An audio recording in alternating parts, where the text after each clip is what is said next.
السلام علیکم ورحمۃ اللہ وبرکاتہ۔ الحمدللہ کفا وسلام علی عبادہ الذین اصطفیٰ، اما بعد۔ محترم ناظرین اکرام، آسان درس قرآن میں آج دوسرے پارے میں 16واں رکوع ہے، جس کے اندر 6 آیتیں ہیں۔ آیت نمبر 243 سے آیت نمبر 248 تک، 243 سے 248 تک۔ اعوذ باللہ من الشیطان الرجیم، بسم اللہ الرحمن الرحیم۔ الم تر الی الذین خرجوا من دیارہم وهم الوف حذر الموت فقال لهم اللہ موتوا ثم احیاہم ان اللہ لذو فضل علی الناس ولکن اکثر الناس لا یشکرون۔ اے نبی صلی اللہ علیہ وسلم، کیا آپ نے ان لوگوں کو نہیں دیکھا جو موت کے ڈر سے اپنے گھروں سے نکلے اور وہ ہزاروں کی تعداد میں تھے؟ پس اللہ نے ان سے کہا مر جاؤ تو وہ سب مر گئے، پھر اس نے انہیں زندہ کر دیا۔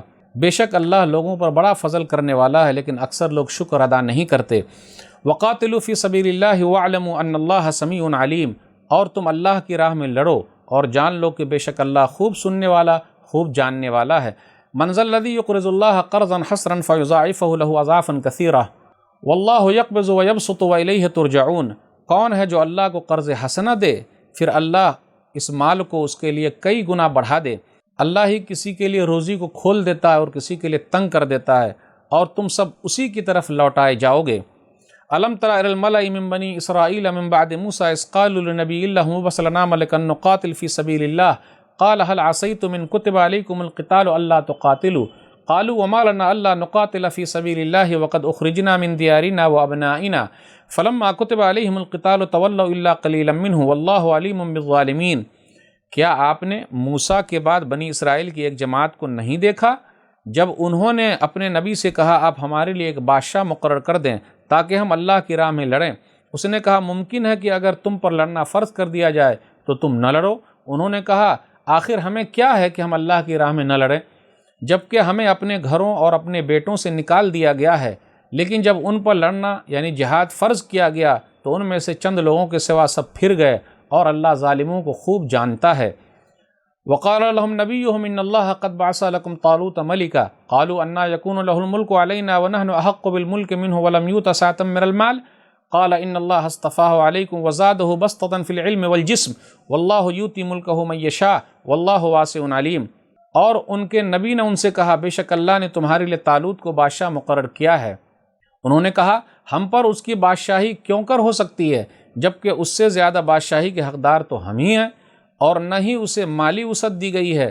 اس نے کہا بے شک اللہ نے اسے تم پر بادشاہی کے لیے منتخب کر لیا ہے، اور اسے علم اور جسم دونوں میں زیادہ کشادگی دی ہے، اور اللہ جسے چاہتا اپنی بادشاہت عطا کرتا ہے، اور اللہ بڑی وسعت والا خوب جاننے والا ہے۔ وقال لهم نبیہم ان آیۃ ملکہ ان یأتیکم التابوت فیہ سکینۃ من ربکم وبقیۃ مما ترک آل موسیٰ وآل ہارون تحملہ الملائکہ ان فی ذلک لآیۃ لکم ان کنتم مؤمنین۔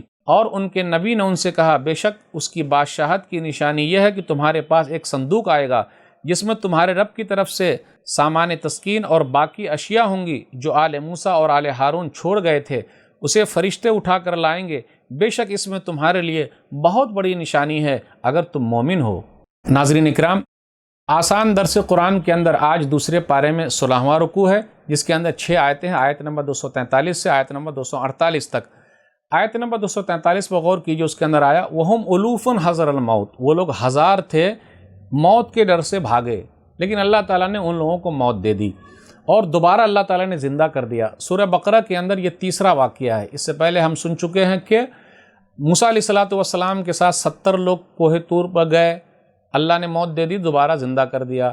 پھر اسی طرح گائے کا جو واقعہ ہے سورہ بقرہ، تو اس کے اندر بھی کہ گائے کے کچھ حصے سے ٹکڑا لیا گیا اور اس کے بعد اس آدمی کو مارا گیا تو وہ زندہ ہو گیا، پھر دوبارہ مر گیا۔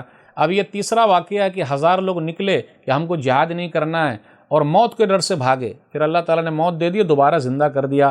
کل قیامت کے دن اللہ سب کو زندہ کر دیں گے۔ اس کے بعد آیت نمبر 245 پر غور کیجئے، من ذا الذی یقرض اللہ قرضا حسنا فیضاعف لہ اضعافا کثیرہ۔ کون ہے جو اللہ کو قرض حسنہ دے گا، یعنی اللہ کے راہ میں مال خرچ کرے گا۔ ابو دہدہ رضی اللہ تعالیٰ عنہ نے جب یہ سنا تو ان کا واقعہ آیا، مشکلۃ الفقر، علامہ البانی کی کتاب ہے، اس کے اندر ہے 600 کھجوروں والا باغ اس آیت کو سننے کے بعد اللہ کے راستے میں دے دیا، اور اپنی بیوی سے کہا چلو نکلو یہاں سے، ہم نے سودا کر لیا ہے۔ آپ مسند احمد وغیرہ کی روایت پڑھیے، چلو نکلو۔ تو ان کی بیوی نے بھی کہا کہ آپ نے بڑا اچھا سودا کیا ہے۔ تو پہلی بیوی بڑی اچھی تھی، الحمدللہ آج بھی بیویاں اچھی ہیں، اللہ کے راستے میں دینے میں ابھارتی ہیں، لیکن پہلے والی زیادہ ابھارتی تھی۔ آج تو پہلے اپنے بال بچوں کے لیے سوچتی ہیں چلو نکلتے ہیں، تو سب لوگ نکل گئے اور 600 کھجوروں والا باغ اللہ کے راستے میں دے دیا۔ ہم اور آپ بھی سنتے ہیں تو اللہ کے راستے میں کہاں نکالتے ہیں؟ رونا روتے جی ہمارے پاس تو ہے ہی نہیں، ہمارے بال بچوں کا کیا ہوگا؟ جی نہیں، اللہ کے راستے میں نکالیے، اللہ کے راستے میں دیجئے، اللہ تعالیٰ مال میں برکت دیں گے۔ پھر آگے یہ بیان کیا جا رہا ہے آیت نمبر 246 میں کہ ایک نبی کا ذکر ہے۔ وہ نبی کون تھے؟ کہا جاتا ہے شمویل نبی تھے۔ موسیٰ علیہ السلام اور ہارون علیہ السلام کے بعد بہت دنوں تک نبیوں کا سلسلہ رکا رہا۔ لوگوں نے دعا کی تو اللہ تعالیٰ نے شمویل نبی کو پیدا کیا۔ اب ان کی محنت سے لوگ توحید کی طرف چلے آئے۔ اب اس کے بعد یہ ذکر کیا جا رہا ہے کہ انہی کے زمانے میں اب جنگ لڑنا تھا، جہاد کے لیے نکلنا تھا، تو وہ چاہتے تھے کہ بنی اسرائیل کی اللہ تعالیٰ کوئی بادشاہ متعین کر دے، تو اللہ تعالیٰ نے طالوت کو بادشاہ بنایا۔ اور طالوت غریب خاندان سے تھے، امیر نہیں تھے، اور یہ بنی اسرائیل میں سے نہیں تھے، الگ خاندان سے تھے۔ لیکن اس سے یہ پتہ چلتا ہے کہ نبی کے رہتے ہوئے بھی بادشاہت ہے۔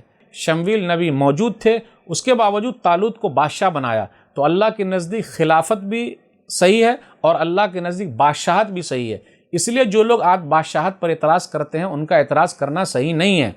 جیسا کہ سعودی عرب کے اندر بادشاہت ہے، جو لوگ اعتراض کر رہے ہیں قرآن کریم کی اس آیت کے خلاف جا رہے ہیں۔ تو اللہ کے نزدیک خلافت بھی ہے، اللہ کے نزدیک بادشاہت بھی ہے۔ نبی کے رہتے ہوئے الگ ایک آدمی کو بادشاہ بنایا گیا، اور ان کو جو بادشاہ بنایا گیا تھا تو وہ طاقتور بھی تھے اور علم میں بھی تھے۔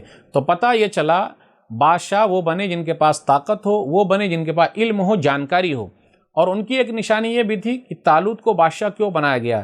موسیٰ علیہ السلام اور ہارون علیہ السلام کے جو تبرکات تھے، برکت کی جو چیزیں تھیں اس صندوق کے اندر تھی، تو وہ بھی فرشتے لے کر آ گئے۔ تو یہ نشانی ہے کہ طالوت جو ہے وہ بادشاہ ہیں اور وہ صحیح بادشاہ ہیں۔ ایک چیز اور ہے کہ نبیوں کے تبرکات وہ تو صحیح چیز ہے کیونکہ اس کے بارے میں مہر ہے، لیکن آج کل بزرگوں کے جو تبرکات لوگ پیش کر رہے ہیں، پھر اسی طرح بولے وہاں نالین شریف ہے، یہ ہے وہ ہے، اس کے لیے کیا ثبوت ہے بھائی؟ تو بغیر ثبوت کے بات نہیں کر سکتے۔ ہاں نبیوں کے لیے جو چیز ثابت ہے وہ چیز ثابت ہے، کوئی حرج کی بات نہیں۔ یہ چند باتیں تھیں۔ اللہ سے دعا ہے کہ اللہ تعالی ہم لوگ قرآن کریم کو پڑھنے، سمجھنے، عمل کرنے اور لوگوں تک پہنچانے کی توفیق دے۔ آمین۔ والسلام علیکم ورحمۃ اللہ وبرکاتہ۔